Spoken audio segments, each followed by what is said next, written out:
आप उनकी बड़ी सपोर्ट करते हैं कि आपका ताल्लुक तो नहीं उनसे बेसिकली लबैक से तो तहरीक लबैक के सारे मामले में कहीं नज़र नहीं आ रहे। तहरीक अदम एतमाद आईनी हक ज़रूर है लेकिन कामयाब कभी नहीं हुआ वोटर, क्योंकि मुझे इस वक्त ये लग रहा है कि अमंग ऑल ये बंदा ठीक है। वैल्यू न्यूज़ की वीडियोस देखने के लिए हमारा यूट्यूब चैनल सब्सक्राइब कीजिए, साथ ही साथ बेल के आइकन पर भी क्लिक कीजिए ताकि आप हमारी आने वाली तमाम मालूमाती वीडियो से बाखबर रह सकें। बिस्मिल्लाहिर्रहमानिर्रहीम, अस्सलाम वालेकुम नाज़रीन इकराम, मैं मोहसिन शहजाद मुगल और आप देख रहे हैं वैल्यू न्यूज़। आज मेरे साथ मौजूद हैं मोहतरम जमील फ़रूकी साहब, बोल न्यूज़ के एंकर पर्सन है, बड़े सीनियर। तो सर आपका पहले तो शुक्रिया, आपने बड़ा वक्त दिया। आपका बहुत शुक्रिया, आप तशरीफ लाए।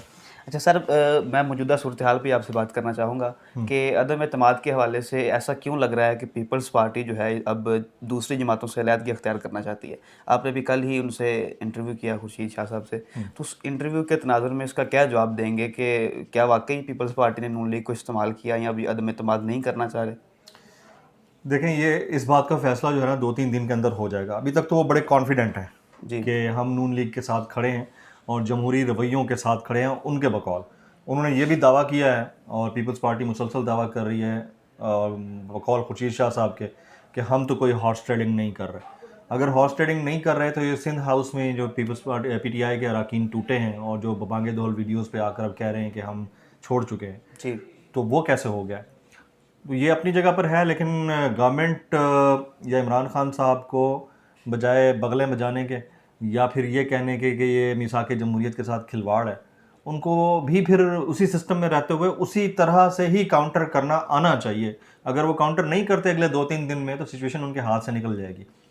फिल वक्त हम कोई भी चीज़ प्रिडिक्ट नहीं कर सकते। ये सारी सिचुएशन क्लियर होगी जाकर 24-25 तारीख को। ठीक है। अच्छा सर, फवाद चौधरी साहब कहते हैं कि जी हम जो है ना पार्लियामेंट के सामने 10 लाख बंदा ला के बिठा देंगे, तो इन्होंने वोट डालने तो यहाँ से गुजर के जाना है ना, तो ये कैसे जाएंगे? ये नौबत नहीं आएगी। वो उनका जो असल में पाकिस्तान तहरीक इंसाफ की जो पॉलिटिक्स है ना, वो बड़ी अग्रेसिव पॉलिटिक्स है। वो चाहते हैं कि पब्लिक इनको बताए कि देखें हम इनके सपोर्टर हैं। क्योंकि जैसे बिलावल भुट्टो जरदारी जलसा लेके आया, जलसे में कुछ ज़्यादा लोग नहीं थे, मैं खुद उसका आई विटनेस हूँ। मैं मैक्सिमम 10-12 हज़ार लोग थे, इससे ज़्यादा नहीं थे। बहुत ज़्यादा, अब 10-12 हज़ार भी लोग होते हैं जी, देखने में नज़र आते हैं। तो खान साहब का ये क्रेडिट है, मानने की बात है कि उनके जलसों में लोगों की एक बड़ी तादाद निकलती है। तो वो चाह रहे हैं कि हम एक पावर शो दिखाएं। अच्छा, अब उस जलसे के अंदर 2-3 चीज़ें हो सकती हैं जी, कि खान साहब हो सकता है कि उसमें कोई बड़ा ऐलान कर दें, जिस तरह उनके बंदे टूट रहे हैं। शायद वो अपने इस्तीफे का ऐलान भी कर दें, शायद वो असम्बलियाँ तहलील करने का ऐलान भी कर दें, या शायद वो अपनी जीत का ऐलान भी कर दें कि हम जीत जाएंगे। तो कुछ भी हो सकता है। और इसी तरह से अपोजिशन भी 100% कॉन्फिडेंट नहीं है, क्योंकि अगर उन्होंने उनके बंदे तोड़े हैं तो ये भी तो हो सकता है कि इनके भी बंदे टूट जाएं, क्योंकि गवर्नमेंट के पास सारे रिसोर्सेज हैं, मिनिस्ट्रीज़ हैं, पैसा है, ख़जाना है, तो कुछ भी हो सकता है। तो बहरहाल फवाद चौधरी साहब का ये कहना, उनका आईनी और जमहूरी हक तो है जलसा करना, लेकिन ये कहना कि यहाँ से गुजर कर जाएंगे तो ये पहुंचेंगे, ये थ्रेट है, धमकी दी जा रही है। This is basically an open ended threat जो कि नहीं होना चाहिए जमहूरी पॉलिटिक्स में। अच्छा सर, 98% साफ़ी जो है ना हुकूमतें गिरा चुके हैं PTI की, आपका क्या मौक़िफ़ है? क्या ये अदम एतमाद कामयाब होता देखते हैं? मैं एनालिसिस जो करता हूँ ना, वो तारीख़ को देख कर करता हूँ जी। हमारी तारीख़ में टोटल 11 दफ़ा तहरीक अदम एतमाद आई है। 11 में से 3 दफ़ा वज़राए आज़म के ख़िलाफ़ आई। पहली दफ़ा 1957 में हलफ लिया था, अक्टूबर 1957 में सर I.A. चंद्रीगर ने, और दिसंबर 1957 में उनके खिलाफ मूव आ गई थी तहरीक अदम एतमाद की जी। उन्होंने उस मोशन के ऊपर काउंटिंग होने से पहले प्रेशर में आके इस्तीफ़ा दे दिया था, तो कामयाब तो ना हुई।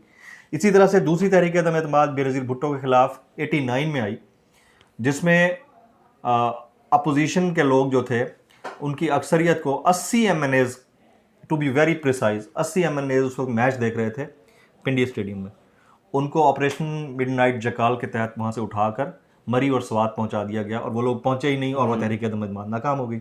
इसी तरह 2006 में फिर प्राइम मिनिस्टर के अगेंस्ट आई थी, और उस वक्त भी फजल रहमान साहब अपोजिशन लीडर थे शौकत अजीज़ के खिलाफ, वो भी नाकाम हुई। तो 3 दफ़ा प्राइम मिनिस्टर के खिलाफ तहरीक अदम एतमाद आई है, तीनों दफ़ा नाकाम हुई है। टोटल 11 दफ़ा आई है, जिनमें से सिर्फ 1 दफ़ा कामयाब हुई है, और वो भी कौमी असम्बली के स्पीकर फ़खर इमाम के खिलाफ 1980s में। तो अब आप सोचिए कि ओवरऑल जो आपका हिस्टोरिकल बैकग्राउंड है, ये बताता है कि तहरीक अदम एतमाद आईनी हक ज़रूर है लेकिन कामयाब कभी नहीं हुआ। तो अगर ये कामयाब हो जाता है तो ये पाकिस्तान की हिस्ट्री चेंज करके रख देगा कि तहरीक अदम एतमाद कामयाब भी होती है। लेकिन एक और हिस्ट्री भी है पाकिस्तान की, वो ये है कि हमारे वज़ीर आज़म ने कभी 5 साल पूरे नहीं किए।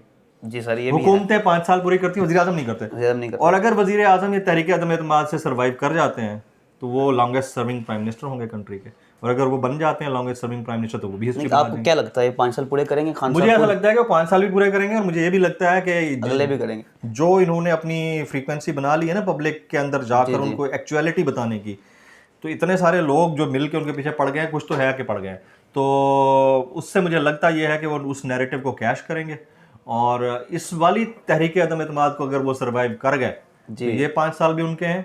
नहीं भी हुए तो जो नेक्स्ट इलेक्शन होगा उसमें मजीद अक्सरियत के साथ आएंगे। अच्छा सर, खान साहब कहते हैं कि अगर मैं इन तीनों का ना शुक्रिया अदा करना चाहता हूँ, अपोजिशन के तीनों बंदों का, कि इनकी वजह से पाकिस्तानी अवाम महंगाई को भूल गई है।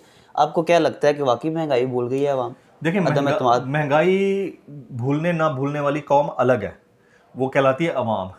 वो इस झांसे में कभी नहीं आएगी, उनके अपने मसाइल हैं, वो अपने कपड़ों से बाहर नहीं निकल पा रही। मैं अगर आज एक टेंशन में बैठा हूँ, मुझे तो वही टेंशन खाई जाएगी ना मेरी, मुझे तो पता नहीं कौन क्या कर रहा है, खान साहब क्या चाहते हैं, ठीक है। लेकिन हाँ, उनका जो कारकुन है जी, उनका जो ग्रास रूट लेवल का वर्कर है, उसको उन्होंने मोबिलाइज कर दिया है, फिर से चार्ज कर दिया है, जो काफ़ी दिन से इस तरह का एक्शन देखना चाह रहा था। उनको वो लैंग्वेज 3 चूहे निकले मेरा शिकार करने, उनको ये लैंग्वेज के मैं तो जो है ना न्यूट्रल तो सिर्फ जानवर होता है, ये वाले जुमले, इस तरह के जुमले और चाशनी वाले जुमले सुनने को बड़े तैयार बैठे थे। उनको लगा कि एक बार फिर एग्रेसिव कप्तान नजर आ गया, तो उन्होंने एक किस्म की अपनी अपोजिंग पॉलिटिक्स जो है ना वो शुरू कर दी है गवर्नमेंट में रहते हुए। तो ये बड़ा एक चैलेंजिंग सिचुएशन है सारी गवर्नमेंट के लिए भी और खान साहब के लिए। सर, तहरीक लबैक के सारे मामले में कहीं नज़र नहीं आ रहे, क्या वजह? तहरीक लबैक को बोलना चाहिए, उनके स्टेटमेंट्स आ रहे हैं लेकिन टीवी पर नजर नहीं आ रहे हैं। मेरे ख्याल में वो सॉफ्ट रहना चाहते हैं, स्टेटमेंट्स उनके आ रहे हैं, प्रेस रिलीज आ रही है, टीवी पे नहीं चल रहा। अच्छा सर, आप उनकी बड़ी सपोर्ट करते हैं कि आपका ताल्लुक तो नहीं उनसे बेसिकली तहरीक लबैक से?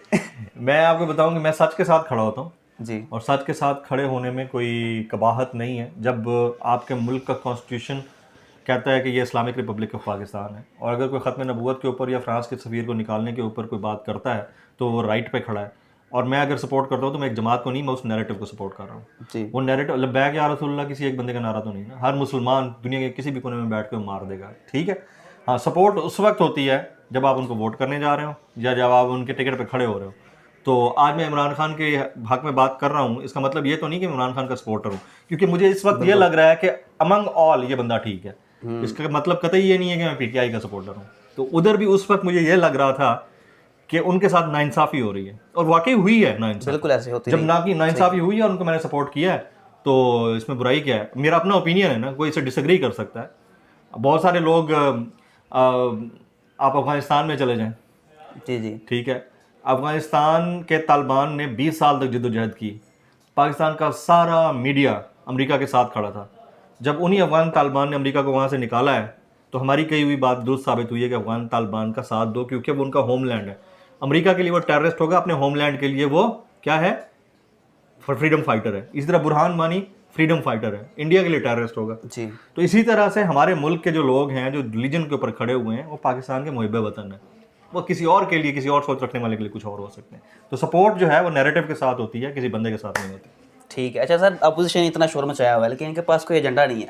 अब सवाल ये उठता है कि अगर ये आ भी जाएं, कामयाब हो जाएं, तो इनके पास एजेंडा क्या क्या कर लेंगे आगे? खान साहब अगर कामयाब नहीं हो रहे, अगर वो सर्वाइव नहीं कर पा रहे, कुर्सी लेने और कुर्सी छोड़ने का एजेंडा है जी, बस कुर्सी कुर्सी कुर्सी। इतनी जमातें इकट्ठी होकर जब अपनी तहरीक एक अपना गवर्नमेंट बना लेंगी तो ये कैसे तकसीम करेंगे? इनके तो बाद में फड्डे बड़े होते रहेंगे। नहीं, वो जिन्होंने बनवानी है फिर वो तकसीम भी कर देंगे, वो तकसीम का फार्मूला भी बता देंगे। ठीक है सर, बहुत शुक्रिया। नाज़रीन इकराम, इसी के साथ जा दीजिए, इंशाल्लाह फिर मुलाकात होगी। अल्लाह हाफ़िज़।